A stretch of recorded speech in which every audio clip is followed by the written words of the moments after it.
बड़ी खबर आपको दें, नैब में बड़े पैमाने पर तबादले। डीजी नैब रावलपिंडी इरफान मंगी का तबादला, ओहदे का चार्ज छोड़ दिया। इरफान मंगी को ट्रेनिंग एंड रिसर्च डिवीजन में तैनात कर दिया गया। डीजी नैब बलूचिस्तान फरमानुल्लाह का तबादला रावलपिंडी कर दिया गया। डीजी नैब लाहौर सलीम शहजाद को एक बार फिर हटा दिया गया। मिर्जा सुल्तान मोहम्मद सलीम नए डीजी नैब लाहौर तैनात। मिर्जा सुल्तान मोहम्मद सलीम पहले डीजी नैब सखर तैनात थे। मसूद आलम खान नए डीजी नैब सखर होंगे। नुमान असलम को डीजी नैब बलूचिस्तान लगा दिया गया। फयाज अहमद कुरैशी नए डीजी नैब मुल्तान तैनात होंगे। इसी पर मजीद बात कर लेते हैं, हमारे नुमाइंदे फैजान खान हमारे साथ मौजूद है। फैजान, अपडेट कीजिएगा। देखिए, बिल्कुल आज जो नोटिफिकेशन जारी किया गया है उसमें बड़े अहम जो हैं वो नैब के तबादले और आला सतह के तबादले जो हैं ये किए गए हैं, जिसमें जो अहम केसेस देख रहे थे फेक बैंक अकाउंट से मुतल्लिक डीजी नैब रावलपिंडी इरफान मंगी, उनको भी तब्दील कर दिया गया है। उनको ओहदे से हटाकर हेडक्वार्टर्स में ट्रेनिंग एंड रिसर्च डिवीजन में जो है वो तैनात कर दिया गया है। जबकि जो डीजी नैब बलूचिस्तान से फरमानुल्लाह, उनको अब डीजी नैब रावलपिंडी जो है वो तैनात करने के बाकायदा तौर पर अहकामात जारी कर दिए गए हैं। इसके साथ साथ डीजी नैब लाहौर जो थे सलीम शहजाद, उनको भी अपने ओहदे से हटा दिया गया है और मिर्जा सुल्तान मोहम्मद जो हैं वो अब नए डीजी नैब लाहौर जो है उनको तैनात किया गया है। और जो मिर्जा सुल्तान मोहम्मद हैं ये इससे पहले डीजी नैब सखर तैनात थे और उनको सखर से जो है वो लाहौर लाया गया है। जबकि मसूद आलम खान जो हैं उनको सखर में तैनात कर दिया गया है बतौर डीजी। उसके अलावा नुमान असलम को जो है वो ठीक है फैजान, बहुत शुक्रिया आपने रिपोर्ट किया। कराची के शहरियों के लिए बुरी खबर, नेपरा ने के इलेक्ट्रिक के लिए बिजली 9 रुपए 42 पैसे महंगी कर दी। मई का फ्यूल कास्ट एडजस्टमेंट अप्रैल की निस्बत 4 रुपए 15 पैसे ज्यादा चार्ज किया जाएगा। इसका इतलाक भी सिर्फ मई के महीने के लिए होगा। सारिफीन पर 380 अरब रुपए का बोझ पड़ेगा। नेपरा एलामिया के मुताबिक चेयरमैन नेपरा तौसीफ एच फारूकी ने अवामी समात की कि इलेक्ट्रिक ने FCA की मद में 11 रुपए 34 पैसे फी यूनिट इजाफे की दरख्वास्त जमा करवाई थी। नेपरा डेटा की जांच पड़ताल के मुताबिक फ्यूल कास्ट एडजस्टमेंट की मद में 9 रुपए 42 पैसे फी यूनिट बनता है। इससे कबल अप्रैल का FAC सारिफीन पर 5 रुपए 27 पैसे चार्ज किया गया, जो कि सिर्फ एक महीने के लिए था। अथॉरिटी डेटा की मजीद जांच पड़ताल के बाद अपना तफसीली फैसला जारी करेगी। चेयरमैन नेपरा का कहना है कि इलेक्ट्रिक को सस्ती बिजली के हुसूल के लिए हम हाजिर हैं। इलेक्ट्रिक ने नेपरा को बिजली की कीमत में इजाफे की दरख्वास्त जमा करवा दी। तर्जुमान का कहना है कि मई बिलों में फ्यूल चार्जेस एडजस्टमेंट की मद में 11 रुपए 33 पैसे का इजाफा किया जाए। बिजली की कीमत में इजाफे का इत्तलाक 1 माह के बिल पर होगा। कि इलेक्ट्रिक नेपरा को दी गई दरख्वास्त पर आज समात होगी।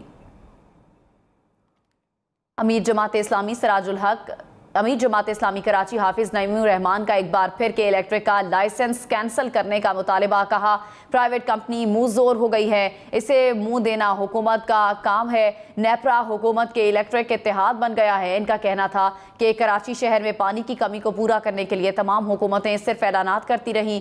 K4 मनसूबा आगे नहीं बढ़ सका। जो रकम दरकार है वो भी बजट में मुख्तस नहीं की गई। अर्बन फ्लडिंग का खतरा है। 64 नाले मौजूद हैं, इनके अंदर भी गंदगी है। हम बार बार ये मुतालबा कर रहे हैं कि के इलेक्ट्रिक का लाइसेंस भी कैंसिल किया जाए और इनका फॉरेंसिक ऑडिट भी किया जाए। असल में तो ये हुकूमत का काम है कि एक प्राइवेट कंपनी अगर इतनी खुद मुख्तार हो गई है, इतनी मुज़ोर हो गई है, तो उसको लगाम देना हुकूमत की ज़िम्मेदारी है। लेकिन हुकूमत के इलेक्ट्रिक के साथ मिलकर कराची के शहरियों के ऊपर एक अज़ाब मुसल्लत किए हुए है। पानी की बहुत बड़ी डेफिशिएंसी है, इस वक्त कमी है पूरे शहर में ओवरऑल सप्लाई में। जाहिर है 17 साल से कोई प्रोजेक्ट ही नहीं हुआ और जो K4 मंसूबा था वो आगे नहीं बढ़ सका। मुल्क में बिजली का शॉर्टफॉल 7,919 मेगावाट है। ज़राए पावर डिवीजन के मुताबिक बिजली की मजमूई पैदावार 21,081 मेगावाट जबकि तलब 29,000 मेगावाट है। मुल्क के मुख्तलिफ इलाकों में 14 घंटे तक लोड शेडिंग की जा रही है। ज़्यादा नुकसानात वाले इलाकों में लोड शेडिंग का दौरानिया ज़्यादा है। पानी से 5,227 मेगावाट बिजली पैदा की जा रही है। सरकारी थर्मल प्लांट्स 1,591 मेगावाट बिजली पैदा कर रहे हैं। निजी शोबे के बिजली घरों की मजमूई पैदावार 10,135 मेगावाट है। विंड पावर प्लांट्स 1,627 मेगावाट और सोलर प्लांट से पैदावार 111 मेगावाट है। बगास से चलने वाले प्लांट्स 122 मेगावाट बिजली पैदा कर रहे हैं। कराची में दिन रात होने वाली लोड शेडिंग ने मजीद मसाइल पैदा कर दिए। बिजली की मुसलसल अदम फराहमी से रिहायशी इलाकों में पानी की किल्लत भी पैदा हो गई है। लोड शेडिंग और पानी की कमी से शहरी शदीद परेशानी का शिकार हो गए। पानी हमारे यहाँ नहीं है, बिजली हमारे यहाँ नहीं है। टैंकर रोज की बुनियाद पे जा रहे होते हैं। 3000 वाला टैंकर 5000 का हो गया, वो चल रहा है। हमारे घरों में पानी नहीं आ रहा। वाटर बोर्ड का उसूल है, पहले इलाका पूरा होगा फिर हेड को पानी मिलेगा, लेकिन यहाँ पे उल्टे निज़ाम है। हेड पानी पहले मिलता है, इलाके को मिलता ही नहीं है पानी। टैंकरों के लिए यहाँ पर पानी होता है, लेकिन अगर पानी नहीं होता तो इलाके के लिए पानी नहीं होता। पानी का बिल हम दे रहे हैं, पानी नहीं है। बिजली का बिल हम दे रहे हैं, बिजली नहीं है। नाला रोड का टैक्स हम दे रहे हैं, नाला टूटा हुआ है, 20 साल हो गए। गटर का पानी रात में 2-2:30 बजे छोड़ दिया गया। आप जाके देखें पूरे बफर जोन के अंदर, ये बफर जोन अब बफर जोन रहा ही नहीं, ये गटर जोन बन गया है। रात को लाइट जाती है 1 बजे, रात को 4 बजे आती है, दिन में जाती है, लाइट नहीं आती। पानी 1 महीना हो गया नहीं मिला है। हमारे यहाँ पानी नहीं आता, लाइट भी जा रही है। अब इतना पैसा पानी खरीदे या खाए, ये बता दो। मुंतखब नुमाइंदे बन के बैठे हुए, सिर्फ कुछ टाइम के लिए अच्छी अच्छी तकरीरें करके फिर साइड हो जाते हैं, वो गायब है मेरे भाई। लोग बूंद बूंद को तरस गए हैं, हमारा पानी कौन दो, वो किसी को भी नहीं मिलता। तहरीक इंसाफ ने इलेक्शन तरमीमी एक्ट को सुप्रीम कोर्ट में चैलेंज कर दिया। एक्ट को गैर आईनी करार देते हुए कलअदम करार देने की इस्तदा कर दी। मौक़िफ़ अपनाया कि ओवरसीज़ पाकिस्तानियों को वोट का हक दिया जाए। नादरा और इलेक्शन कमीशन को ई वोटिंग सिस्टम नाफिज करने का हुक्म दिया जाए। इमरान खान का दरख्वास्त में कहना है कि इलेक्शन तरमीमी एक्ट 2022 खिलाफ आइन है। ओवरसीज पाकिस्तानियों को वोट का हक न देना बुनियादी हुकूक की खिलाफ वर्जी है। इलेक्शन तरमीमी एक्ट 2021 के बाद नया एक्ट बनाना गैर कानूनी है। दरख्वास्त में वफाकी हुकूमत, इलेक्शन कमीशन और नादरा को फरीक बनाया गया है। वज़ीर दिफा ख्वाजा आसिफ का कहना है कि अमरीकी assistant secretary of state Donald लू से पीटीआई ने माफ़ी मांग ली। उन्होंने कहा कि इमरान खान की हवा निकल गई। डोनाल्ड लू से मिन्नतें तरले किए जा रहे हैं। अमरीका के खिलाफ नारे लगाने वाला अमरीका के पांव पकड़ रहा है। इमरान खान ने पैगाम दिया कि हमसे गलती हो गई, सिलसिला वहीं से शुरू किया जाए जहां से टूटा था। वो अमरीका के साथ मामला ठीक करना चाहते हैं। ख्वाजा आसिफ ने कहा, पीटीआई रहनुमा की मुलाकात और माफ़ी के शवाहिद हमारे पास आ चुके हैं। तहरीक इंसाफ के रहनुमा फवाद चौधरी ने कहा कि ख्वाजा आसिफ आदतन झूठ बोलते हैं। इमरान खान ने अमरीका से मुतालिक पॉलिसी जलसे में बयान कर दी। पीटीआई ने अमरीकी हुकूमत के किसी नुमाइंदे से राब्ता नहीं किया। फवाद चौधरी ने कहा कि डोनाल्ड लू का किरदार इस मुरासले में दर्ज है जिसे ये सारा इम्पोर्टेड टोला झुटलाता है। डोनाल्ड लू का जो किरदार इमरान खान ने बेनकाब किया, उसकी तौसीक शहबाज शरीफ की जेर सदारत कौमी सलामती काउंसिल ने की। अमरीकी इमा पर मुंतखब जमहूरी हुकूमत के खिलाफ साजिश करने वाले अब भी अमरीकी खुशनुदी के लिए बयानिए बनाते हैं। वज़ीर आज़म शहबाज शरीफ ने अमरीका के यौम आज़ादी पर मुबारकबाद देते हुए कहा कि अमरीकी अवाम और हुकूमत को मुबारकबाद देना खुशी का बायस है। पाकिस्तान अमरीका के साथ तिजारत और सरमायाकारी समेत दो तरफा ताल्लुकात बढ़ाना चाहता है। मेरी हुकूमत ताल्लुकात में फ़रोग के लिए बाइडन इंतज़ामिया के साथ हर सतह पर राब्ता कायम करने की मुंतज़िर है। Welcome back. Chief justice Islamabad high court ने लापता अफराद केस में वज़ीर आज़म को अदालत बुलाने का इंदिया दे दिया। केस की समाअत के दौरान रिमार्क्स में कहा, 9 सितंबर तक ठोस इक़दामात नहीं किए गए तो वज़ीर आज़म पेश हों। जस्टिस अतहर मिनल्ला ने कहा, यह अदालत क्या करे, क्या चीफ एग्जीक्यूटिव को समन करे। यह अदालत तमाम मुंतखब हुकूमतों का एहतराम करती है, लेकिन ये मामला संजीदा है, बेबस कोई नहीं। आगे बढ़ते हुए आपको खबर दें, अपर चित्राल में शंदूर रोड पर लासपुर के मकाम पर सड़क सैलाबी रैले में बह गई। सड़क बह जाने के बाद शंदूर पोलो मेले से वापस आने वाले हजारों सयाह कई घंटों से फंसे हुए हैं।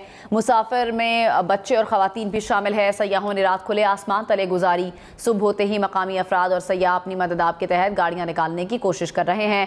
पहाड़ी इलाका होने की वजह से सयाहों को खुराक और पीने के पानी के हुसूल के लिए शदीद मुश्किलात का सामना करना पड़ रहा है। फंसे हुए सयाहों ने इंतजामिया से मदद की अपील की है। चित्राल इंतजामिया ने ट्रैफिक को मुतबादिल सड़क पर डाइवर्ट कर दिया है। हरनाई कोयटा कौमी शाहराह को मिलाने वाला पुल ताहाल न बन सका। बारिशों और सैलाबी रैलों से पुलोसिन पुल का एक बड़ा हिस्सा सैलाबी पानी में बह गया था, जिस पर अब तक काम नहीं हुआ है। अहले इलाका का कहना है कि अगर जल्द अज जल्द काम नहीं हुआ तो मजीद नुकसान बढ़ जाएगा। हुकूमत ज़िले इंतजामिया और हुकाम बाला से अपील है कि वो पुल की तामीर हंगामी बुनियादों पर शुरू करें। कराची में आखिरकार बादल बरस पड़े। रात का सुरजानी, नॉर्थ कराची, नाजिमाबाद और मंगूपीर में बारिश हुई। नागिन, चौरंगी, शादमान, बफर जोन और सोहराब गोट में भी बादल बरसे। कराची में हल्की सी बारिश के बाद शहर के कई इलाकों में बिजली गायब हो गई। महकमे मौसमियात ने कराची समेत सिंध के मुख्तलिफ अजला में आइंदा 2 रोज तक मूसलाधार बारिशों की पेशगोई की है। दूसरी जानिब के इलेक्ट्रिक ने मानसून सीजन में शहरियों को बिजली के खंभों, ट्रांसफार्मर्स और दीगर तनसीबात से दूर रहने की हिदायत की है और कहा कि कुर्बानी के जानवरों को भी खंभों या तारों से ना बांधा जाए। कराची में महकमे मौसमियात की जानिब से तेज़ बारिश का इम्कान जाहिर किया गया है। लियारी नदी और दीगर नदियों में तुग़यानी के खतरात हैं। इसके बावजूद डिस्ट्रिक्ट म्यूनसिपल कॉरपोरेशन किवाड़ी की गफलत के बायस लियारी नदी में गैर कानूनी मवेशी मंडी कायम कर दी गई है। इस पर मजीद बात कर लेते हैं साजिद आवान से। जी साजिद। इस वक्त हम लियारी नदी पर मौजूद हैं और लियारी नदी के दरमियान एक गैर कानूनी मवेशी मंडी कायम कर दी गई है। मेरे कैमरा पर्सन तालिब मलिक दिखाएंगे कि नदी में अब जो महकमा मौसमियात है उनकी जानिब से बताया जा रहा है कि तेज़ बारिश के इम्कानात है और यहाँ पर इस लियारी नदी में तुग़यानी के ख़तरात भी हैं, जिसके बावजूद भी यहाँ पर केमाड़ी टाउन का ये एरिया है लियारी नदी, जहाँ पर इस वक्त बकरा मंडी लगा दी गई है जिसमें मवेशियों की बड़ी तादाद मौजूद है और शहरियों की भी आमदोरफ़्त का सिलसिला जारी रहता है। रात गए तक अगर यहाँ पर तेज़ बारिश होती है तो उसके बाद देखा ये जा रहा है कि यहाँ पर लियारी नदी में तुग़यानी के ख़तरात हैं और इस मवेशी मंडी को भी ख़तरात लाक हैं, जहाँ पर आम शहरी जो हैं वो अपने बच्चों के साथ यहाँ पर मवेशियों को ख़रीदने के लिए आते हैं। दूसरी जानिब हमने केमाड़ी टाउन के DC से रब्ता करने की कोशिश की तो उनके जो PRO हैं उनकी जानिब से मौक़िफ़ इख्तियार किया गया है कि यहाँ पर किसी किस्म की मवेशी मंडी कायम करने की इजाज़त नहीं दी गई। ताहम इस वक्त भी हम देख रहे हैं कि मवेशी मंडी यहाँ पर कायम है और पुलिस सिक्योरिटी भी यहाँ पर फराहम की जा रही है। बैरियर्स लगाए गए हैं, गाड़ियों की एंट्री पर पैसे वसूल किए जा रहे हैं और दूसरी जानिब यहाँ पर जो कैंप्स लगाए गए हैं उनसे भी पैसे लिए गए हैं और इंतज़ामिया इन तमाम मामलों से गाफिल है। जी आगे बढ़ते हुए आपको खबर दें, कराची में मानसून की बारिश शुरू होने को है। हुकूमत सिंध की जानिब से शहर के बड़े नाले साफ करने का दावा किया गया था। औरंगी टाउन से गुजरने वाले नाले की सफाई का काम मुकम्मल हुआ कि नहीं, ये बताएंगे आतिफ हुसैन। कराची में मानसून बारिशों की आमद है और हुकूमत सिंध की जानिब से कराची के 38 बड़े और 300 से ज़ायद छोटे नालों की सफाई का काम मुकम्मल करने का दावा किया गया था, लेकिन सूरत हाल उसके बरक्स नज़र आती है। गुजर नाला हो या औरंगी टाउन नाला, ये कचरे से भरे हुए हैं। 2 साल पहले नालों को असर नौ तामीर करने के हवाले से तामीराती काम शुरू किया गया था जो ताहाल जारी है। इस वक्त मैं मौजूद हूँ औरंगी टाउन नाले पर और यहाँ की सूरत हाल ये है कि यहाँ पर नाले के अंदर कचरा और कीचड़ जमा है जिसको अभी तक साफ नहीं किया जा सका है और यहाँ के मकीनों का ये कहना है कि दावा किया गया था कि इस नाले को अस्तर नौ तामीर कर दिया जाएगा जिसके बाद इस मुश्किल से निजात मिल जाएगी, लेकिन ये नाला ना ही तामीर हुआ है और ना ही इसकी सफाई की गई है, जिसकी वजह से अगर अब कराची के अंदर बारिश होती है और तूफ़ानी बारिश होती